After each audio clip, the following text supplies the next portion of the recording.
오늘은 참교회와 또 거짓교회에 대한 이야기를 좀 해보고자 합니다. 제가 지금 교회론에 대해서 이제 세 번째 시간인데 교회론에 대한 이 교리를 제가 다시 한번 공부를 하면서 이 교회론이 정말 중요하구나라는 것을 생각해 봅니다. 그러니까 교회가 튼튼해지는 건 당연히 예수님 잘 믿고 하나님 잘 믿는 것이지만 어떻게 믿느냐가 굉장히 중요한데, 그 어떻게 믿느냐의 기반은 뭐에 있냐면 바로 교회론이에요. 교회가 어떻게 가치를 갖고 있느냐, 교회가 어떻게 기반을 세우고 있느냐, 교회가 어떤 마음으로 공동체를 이루고 있느냐, 또 우리 교회는 무엇으로 우리 공동체를 이루고 싶습니까? 식구가 되어지는 건데 이 식구의 의미가 어떻게 이루어지느냐라고 하는 이 교회론이 굉장히 중요한 것을 새삼 느끼게 돼서, 제가 볼 때는 이 교회론 이야기는 다른 교리와 못지않게 제가 올해 가장 중요하게 생각하는 오후 예배의 아마 주제가 될 것 같습니다. 무엇이 교회를 만들까요? 교회가 반드시 가져야 할 것은 무엇일까요? 현대교회는 거짓교회, 참교회 논쟁이 한참입니다. 어제도 안타깝지만 그 교회에 참 이상한 일, 또 성추문에 관련된 이 뉴스가 TV에 또 방영이 돼서 한참 나왔습니다. 세상은 왜 이렇게 교회에 대해서 관심이 많을까요? 교회도 안 다니면서. 왜 그럴까요? 물론 교회가 기대를 했겠죠. 이 정도 교회는 이 정도 해야 되는데 이 정도 못하고 그냥 밑바닥을 보여주니까 화가 나서 뉴스를 그렇게 만들기도 하겠죠. 근데 재밌는 건 그런 교회 관련된 뉴스가 광고가 그렇게 잘 붙는데요. 이게 뭐냐면 그러니까 시청률이 높다는 거예요. 시청률이 높으니까 이제 방송에선 당연히 물론 잘못된 건 잘못된 거고 그걸 더 부각시키는 면이 없잖아 있는 면이 있는 거죠. 물론 방송을 제가 잘못됐다고 말씀드리는 건 아니고 그런 면이 있어요. 사실 그런 뉴스는 교회뿐만 있습니까? 세상 똑같죠. 세상에 사는 인간이 교회에 와 있다고 그 인간이 바뀝니까? 똑같죠. 그 인간이 이 본성, 이 죄성은 똑같아요. 아무리 목사여도 똑같아요. 그렇죠? 우리 연약함이 그렇습니다.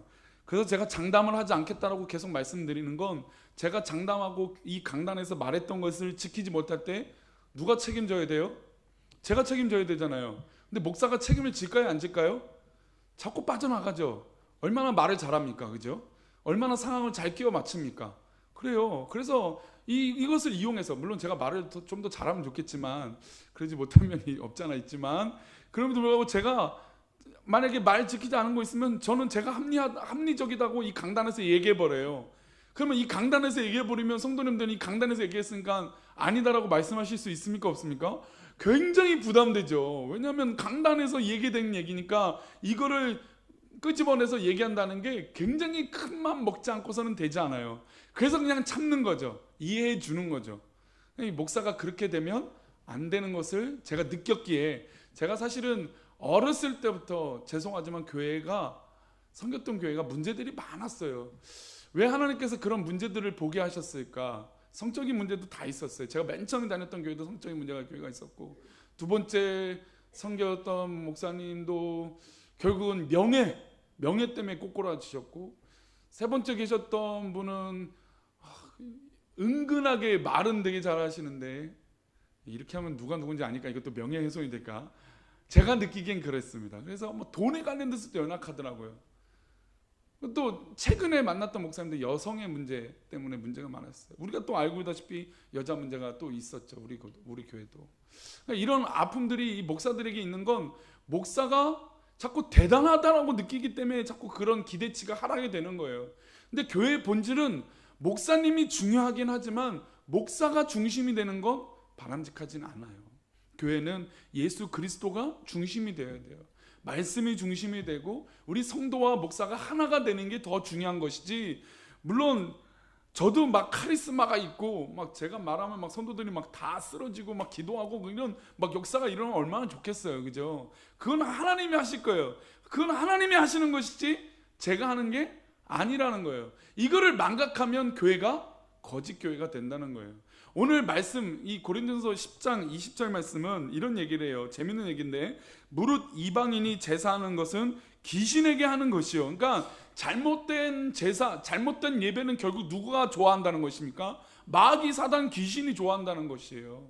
이방인의 모습으로 예배를 드리면, 인간의 본 모습으로 인간 예배를 드리면 그런 이방인이 제사를 드리는 것과 똑같다, 귀신에게 하는 것과 똑같다라는 거예요. 하나님께 제사하는 것이 아니라는 거예요. 그러면 바울 사도는 뭐라고 얘기를 원하고 있냐면, 나는 너희가 누구랑 교제하기 원치 않다, 귀신과 교제하기 원치 않다라고 말하고 있습니다. 그래서 이 부분에서 교회는, 역사는 계속해서 고민을 했어요. 어떻게 하면 교회가 제대로 될까? 어떻게 하면 교회가 예배를 제대로 드릴까? 어떻게 하면 제대로 예수님을 믿을까라고 고민했지만 그게 제대로 해결이 될까요? 안 될까요? 안 돼요. 인간이 그런 거예요. 인간의 한계가 그래요. 그런데 이제 400년 전, 430년 전에 우리가 한 번은 우리 교계 역사적으로 한번 1년에 사건이 일어납니다. 그걸 우리가 뭐라고 얘기하냐면 1517년에 있었던 무엇입니까? 종교개혁이에요. 종교개혁. 이게 뭐냐면 여태까지 교회가 그렇게 살아왔고 해왔지만 도무지 개혁이 안 되고 변화가 안 되니까 일어나는 거예요. 근데 루터와 칼빈이 이제 종교개혁을 일으키고 자신의 교리, 이것은 바른 성경의 말씀이다, 성경의 말씀은 이것이다 라고 선포하면서 여러 가지 행동하는데 대적이 많았을까요? 적었을까요? 대적이 많았습니다. 그러니까 건강해진다는 건 굉장히 어려운 일이에요. 우리 교회가 지금 건강해지고 있다고 말하지만 분명히 이것은 영적인 싸움인 것이죠. 어떤 부분이냐면 여기서 영적으로 다 내려놓고 하나님의 뜻입니다 라고 마음을 활짝 여는 분이 있는 반면에, 아직도 이 과정 가운데 뭔가 하나님의 뜻에 대해서 주저하고 있는 분이 있으면 생각보다 은혜를 더 많이 받지는 못하는 것 같아요. 그래도 이왕 오후 예배 오신 분들은 마음을 활짝 여시기를 축복합니다.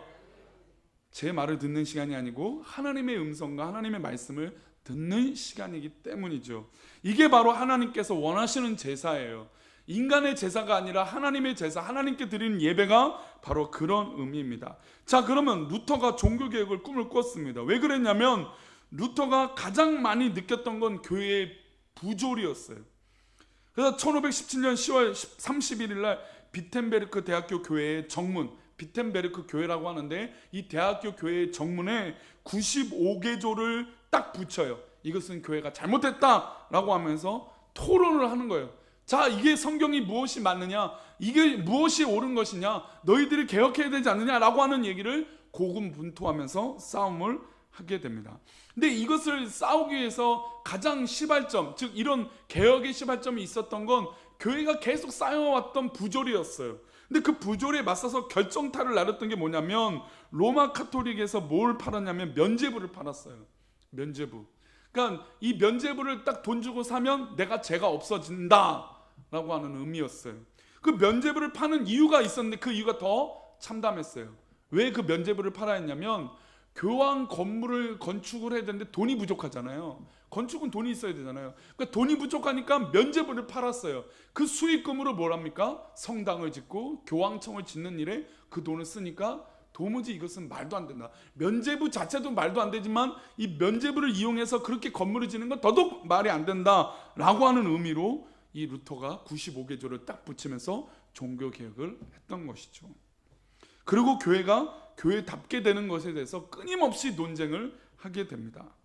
오늘 읽었던 논쟁도 사실은 그래요. 초대교회도 별 문제 없이 막 부흥이 일어나고 은혜를 받고 기적이 일어나고 막 그런 것 같지만 초대교회 안에서도 참 성도와 거짓 성도가 싸움이 일어나고 거짓 믿음과 참 믿음이 막 싸움이 일어나는 거예요. 그러니까 막 혼탁해지니까 바울 사도가 중재를 하죠. 야, 너희들이 이방의 모습 갖고 인간의 모습으로 예배하면 그건 귀신에게 하는 예배다. 절대로 그건 하나님 기뻐하시지 않는다. 하나님 받으시지 않는다라는 것이죠. 근데 이게 굉장히 좋은 명제임에도 불구하고 이 말이 쉽습니까? 어렵습니까? 쉬운 게 아니에요. 하나님 기뻐하시는 예배를 드리는 게 가장 중요한 거, 가장 소중한 것인데 이걸 알고 있는데 자꾸 안 돼요. 왜냐하면 인간적인 생각이 내 머릿속에 있거든요. 인간적인 마음과 판단이 자꾸 내 생각 가운데 있거든요. 그러니까 은혜를 받으려고 해도 은혜를 받지 못하게 되는 경우가 있다는 것이죠. 우리 교회가 날로 더 건강해지기 위해서 우리 안에 세상적인 모습, 또 인간적인 모습이 정말 사라지기를 축복합니다. 그래서 돌봐야 돼요. 성도의 사명은 한번 따라하겠습니다. 교회를 돌보는 것이다. 교회를 돌보는 것은 뭐 교회를 깨끗하게 청소하는 것도 있고 봉사를 하는 것이 있고 주일 준비도 하는 것도 있지만 가장 중요한 핵심은 우리 교회가 얼마나 하나님 앞에 더 건강해지고 있느냐, 얼마나 하나님 앞에 예배를 제대로 드리고 있느냐, 이 고민을 하는 게 바로 성도의 본분이라는 것이죠. 그러면 우리 성도님들은 어떤 고민을 하고 있습니까? 우리 교회가 어떻게 하면 좋은 교회, 어떻게 하면 깨끗한 교회, 어떻게 하면 사랑을 받고 사랑을 나누는 교회가 될 수 있을까요? 철저하게 우리는 하나님의 뜻대로 더 건전하고 건강한 교회가 되기를 소망합니다. 제가 이렇게 인간의 모습에 한계가 있다, 목사들도 똑같이 한계가 있다라고 말씀드린 건 인간의 죄성의 습성이 남아있기 때문이죠. 그래서 고린도전서 12장 2절에 이렇게 얘기합니다. 읽어보겠습니다. 고린도전서 12장 2절입니다. 시작. 너희가 알거니와 너희가 이방인으로 있을 때 말 못하는 우상에게로 끄는 그대로 끌려갔느니라. 우리가 이방인으로 있을 때의 모습이 잔재적으로 남아있고 그것이 교회에 자꾸 분란을 일으키는데 요소가 됐다는 것이죠. 근데 참 이게 쉽지가 않아요. 저도 이제 판단을 하잖아요. 우리가 모든 것들 기준으로, 이 말씀을 기준으로 그래 하나님의 뜻이 뭐야 기도하면서 생각한다고 했지만, 사람은요 죄송하지만 경험의 동물이에요. 그래서 경험으로 체득된 거를 자꾸 적용하게 돼요. 아, 저 사람, 그래서 편견을 갖는 것도 내가 경험했던 저 사람들이 분류를 만나니까 아 맞아 저 사람은 저래 라고 했어요. 10년 전에 저를 만나셨던 분은 지금하고 이 10년 전의 모습의 차이가 어떤 게 있습니까? 안 만나신 분도 있고, 지금 저를 10년 전에 만나신 분이 있잖아요. 더 오래전에 15년 전에 17년 전 16년 전에 만나신 분도 있을 텐데, 15년 전 그때나 지금이나 제 모습이 어떠신가요?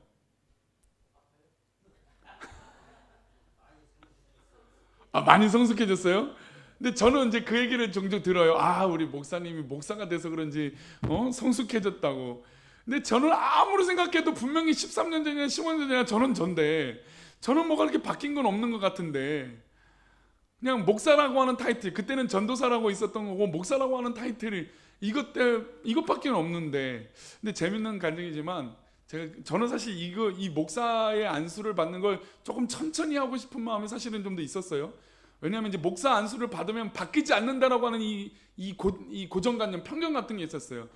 저 스스로가 그런 거예요. 목사 안수를 딱 받으면 바뀔래야 바뀔 수 없는 이제 빼박이니까 바뀌려면 전도사 때 좀 바뀌어야겠다. 그래서 전도사 생활을 조금 오래 하면 좋겠다라고 하는 마음이 좀 사실 있었어요. 물론 이제 아내에겐 좀 미안하죠. 아무래도 이제 전도사 때 사례비가 굉장히 적잖아요.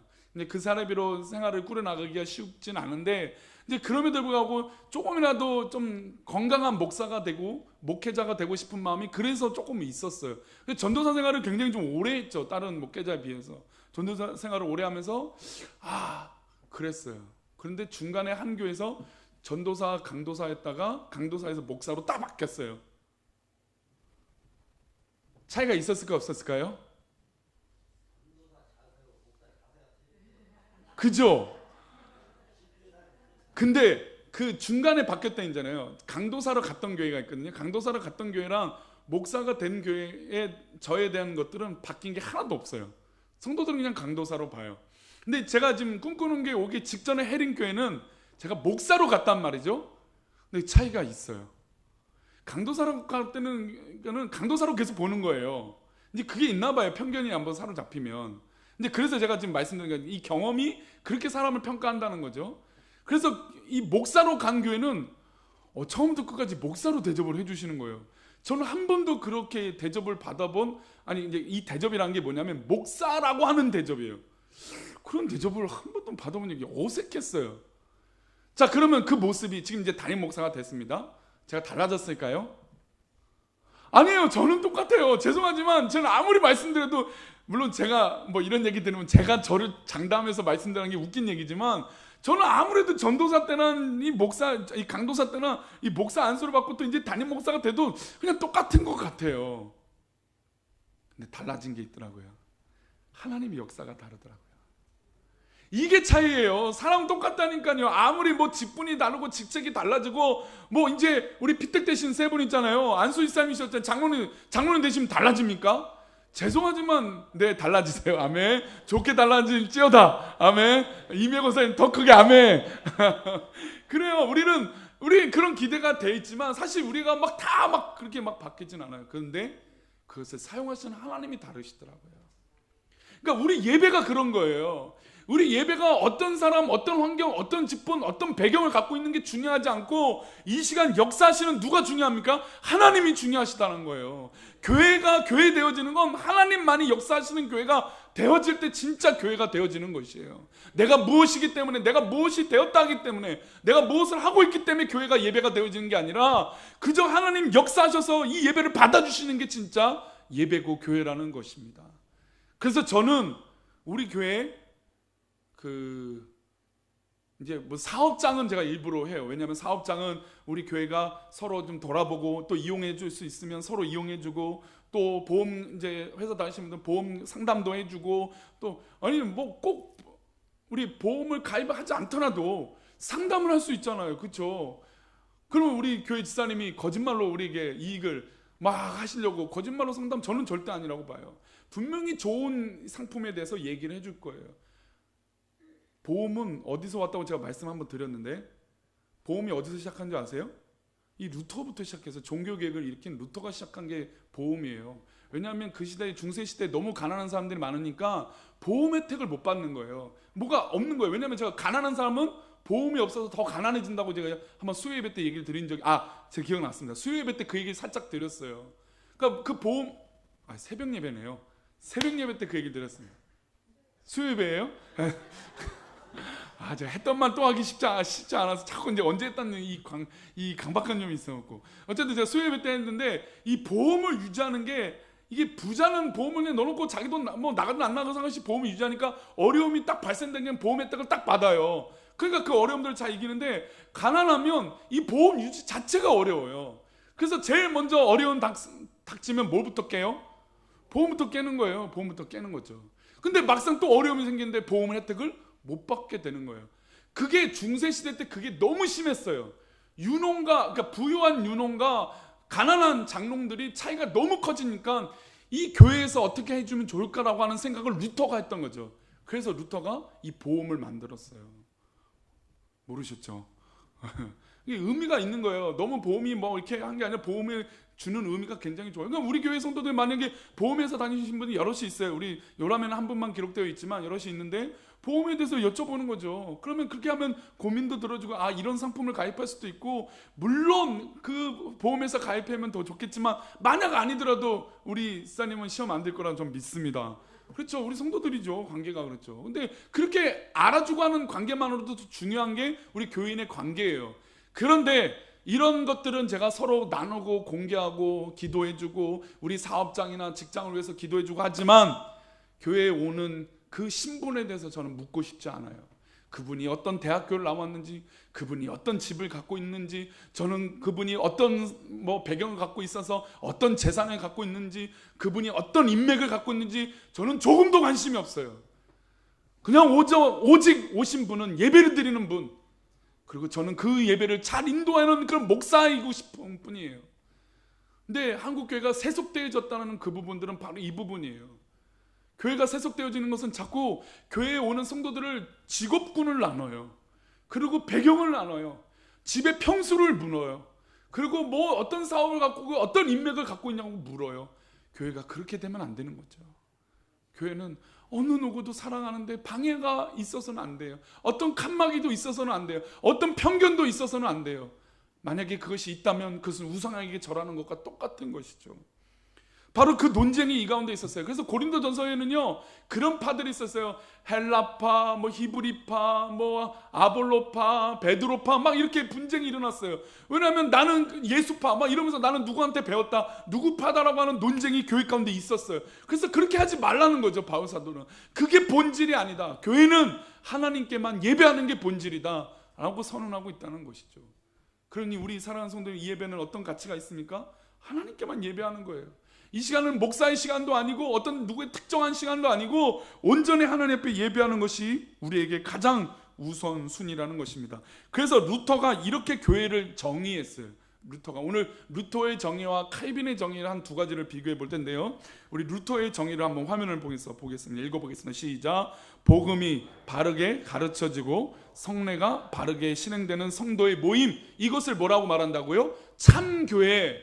교회는 이것이다 라고 말하고 있어요. 교회는 복음이 바르게 가르쳐지고 성례가 바르게 실행되는 것. 자, 성찬과 성례. 복음은 이제 어차피 가장 핵심이니까 성례가 나왔어요. 성례는 뭘 말하죠? 성찬과 우리 합동 측 우리 개신교는 성찬과 세례입니다. 이 두 가지가 있어요. 물론 이제 혼인 예식 이것도 성례라고 말씀하시는 분도 있지만 크게 해서 예배 가운데 실행되는 거, 주일 예배 때 실행되는 건 성찬과 성례, 그 성찬과 세례만 실행이 됩니다. 근데 이 루터가 있을 때는 7성례가 있어요. 지금도 로마 카톨릭에는 7성례예요. 이제 9성례에서 7성례로 바뀌는데 뭐가 있냐면 한번 볼게요. 첫 번째 뭡니까? 세례성사. 세례성사가 나와요. 세례성사가 뭐냐면 카톨릭 교회의 7성사 가운데 가장 먼저 받는 그리스도교 입문성사. 교회를 나오면 세례를 받아야 돼요. 그러니까 우리는 세례를 받을 때 어떻게 합니까? 신앙의 고백이 있어야 돼요. 예수 그리스도를 나의 구주로 믿습니까? 라고 대답을 해야 되고 성도들 앞에서도 손을 들어서 서원을 해야 돼요. 그게 인정이 돼야 세례예요. 근데 이제 군대 가면은 이제 초코파이 때문에 세례를 받는 분들이 있죠. 초코파이 받으려고 2번, 3번 세례를 받는 경우가 있어요. 저도 세례를 받았어요. 2번, 한 번 더 받았어요. 저는 그 친구를 데려가서 세례를 받게 해주려고 한 거였는데 무조건 줄을 세워놓고 다 세례를 해주는 거예요. 저는 세례를 안 받으려고 이러고 있었는데 그냥 고기를 쓰고 머리에 손을 얹더라고요. 그걸 하나님 앞에 나중에 물어봐야 이제 하나님 그 세례 제가 또 받은 건지 묻고 싶은데, 근데 어쨌든 이 카톨릭은 교회에 오면 입문의 과정으로 세례를 줘요. 근데 우리 교회 개신교는 입문의 과정이 아니라 구원의 과정으로 봐요. 다른 거죠. 관점이 달라요. 그리고 두 번째 뭐가 있냐면 견진성사가 있어요. 견진성사는 뭐냐면 세례성례를 받고 나서 다음에 그리스도의 일원이 됐다. 이제 그런 것으로 이제 의미를 주는 의미로 견진을 줍니다. 견진 세례 같은 이 견진 성사를 줘요. 그다음에 세 번째 뭐가 있습니까? 성체 성사. 이게 이제 성찬하고 좀 비슷하죠. 성체는 미사 때 빵과 포도주를 받아 먹는 의식을 말하고 있습니다. 여기서 이제 중요한 교리가 나눠요. 우리 개신교는 영적 임재설이에요. 근데 이 카톨릭은 뭐냐면 이 영체라고 해서 이것이 그냥 예수님의 몸이다, 현실이다라고 얘기하지만 우리는 그렇게 말하지 않고 영적으로 성령님이 임하셔서 우리가 성찬을 베푸는 그 순간 이것이 진짜 피가 되고 예수님의 몸이 된다라고 하는 영적 임재설을 믿고 있어요. 그러니까 우리 성찬이 그래서 귀한 거죠. 예수님의 진짜 피와 몸을 마시는 거예요. 왜냐하면 성령님이 임재하셔서 이 떡과 포도주에 이것을 예수의 몸과 피로 만들어 주시고 우리가 받아 먹으라 하셨으니까 먹고 그 영적인 교제를 하는 것이에요.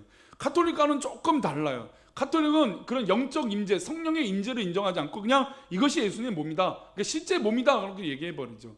근데 그렇지 않잖아요. 떡은 떡이잖아요, 그렇죠? 포도주는 포도주인데 그 의미로서의 차이가 분명히 좀 있어요.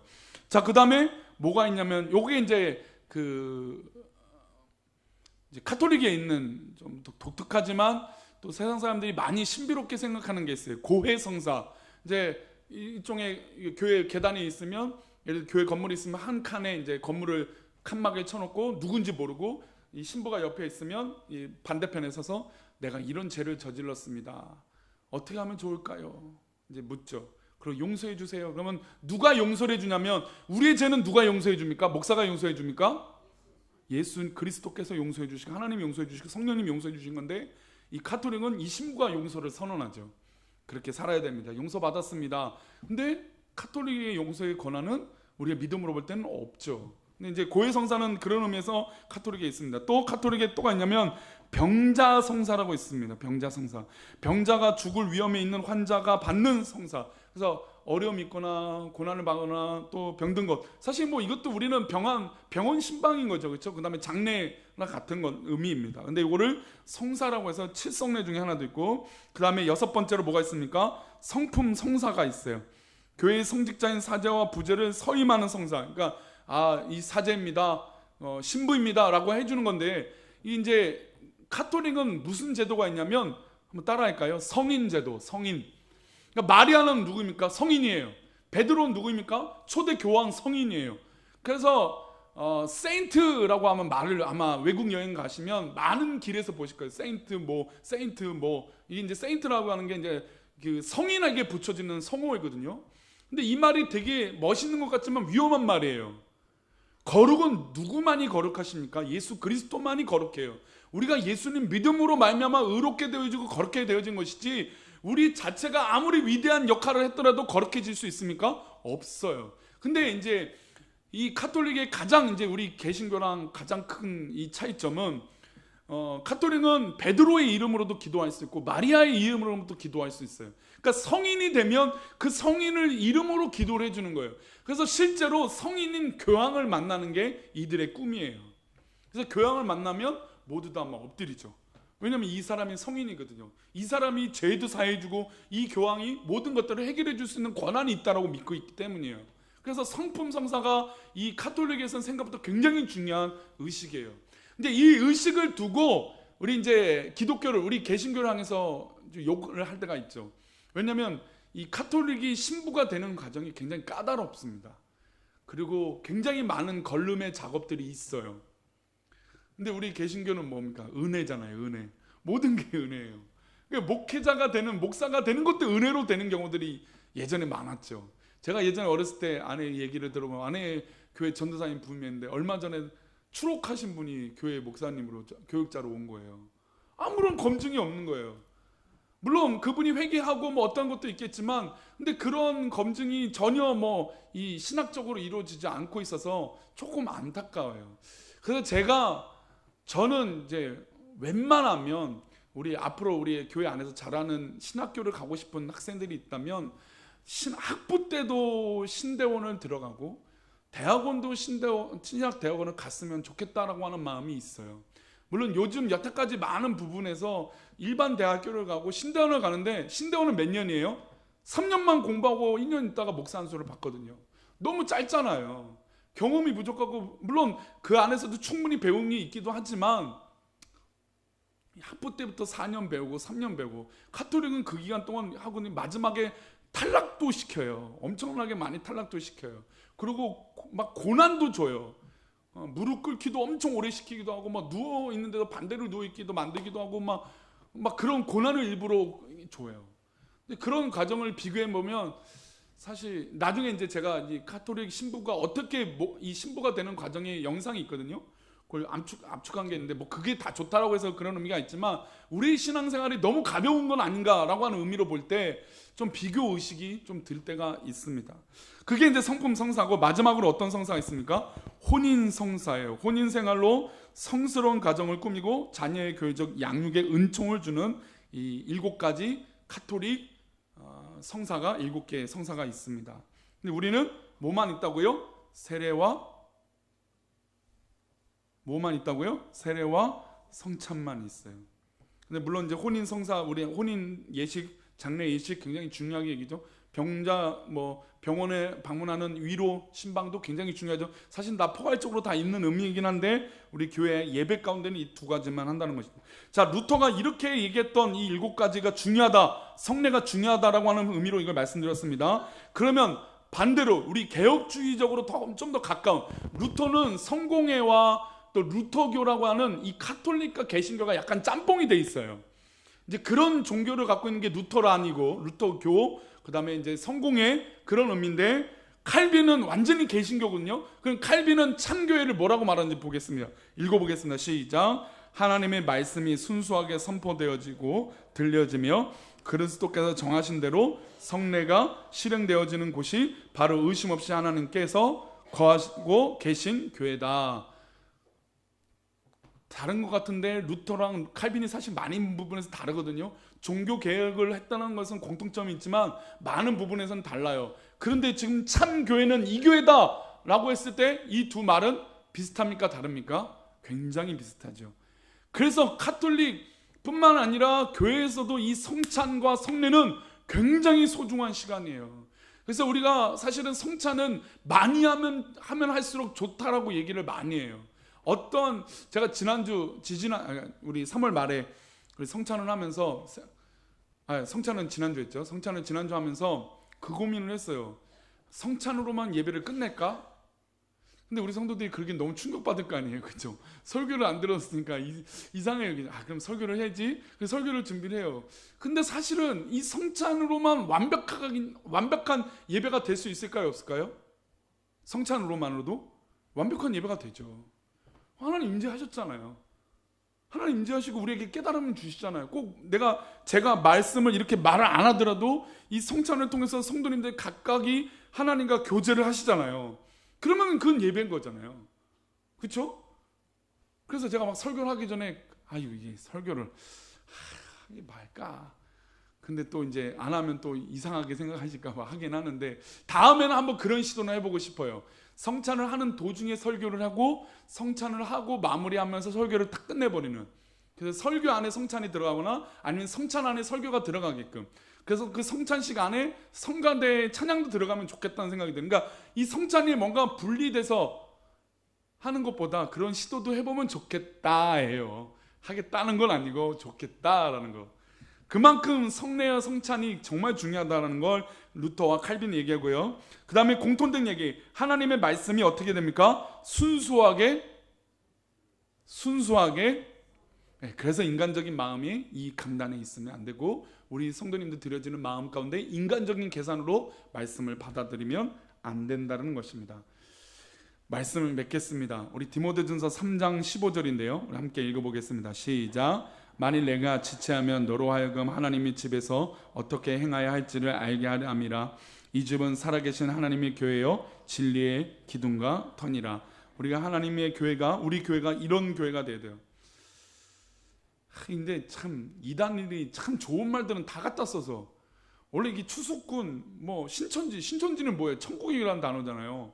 그리고 또 하나님의 교회, 얼마나 좋은 말이에요. 다 이단들이 써갖고 못 쓰게 만들고, 다락방 이것도 좋은 말인데 우리 원래, 근데 다 이단들이 써갖고 참 우리 쓸 말을 없게 만들어주는데, 성경에 보면 하나님의 교회라고 하는 말이 명백하게 나오는 경우가 많아요. 우리 교회가 하나님의 교회가 되어야죠. 인간의 교회가 아니라 하나님의 교회가 되고, 하나님의 말씀의 진리와 기둥과 터 위에 서 있어야 됩니다. 우리 에베소서 1장 23절 읽어보겠습니다. 시작. 교회는 그의 몸이니 만물 안에서, 없어요? 제가 읽어볼게요. 교회는 그의 몸이니 만물 안에서 만물을 충만하게 하시는 이의 충만함이니라. 교회는 누구의 몸이라고요? 예수 그리스도의 몸이에요. 우리 마태복음 21장 13절입니다. 읽어보겠습니다. 시작. 그들에게 이르시되 기록된 바 내 집은 뭐하는 집이요? 기도하는 집이라. 일컬음을 받으려 하였거늘 너희는 강도의 소굴을 만드는도다 하시는가. 교회를 강도의 소굴로 만들면 안 되고, 교회를 인간의 마음으로 가득 채워서 귀신에게 제사 드리듯이 그렇게 하면 안 된다는 것을 말씀하고 있습니다. 교회는 무슨 집이요? 자, 우리 옆 사람의 손을 잡고 내가 기도해 줄게.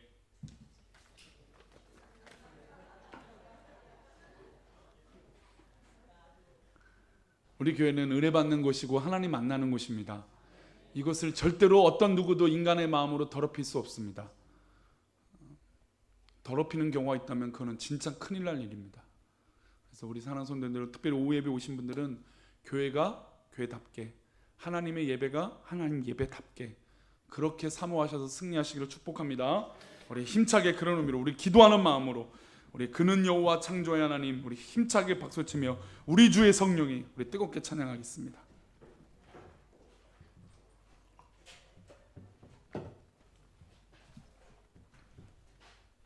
우리 힘차게 찬양합니다.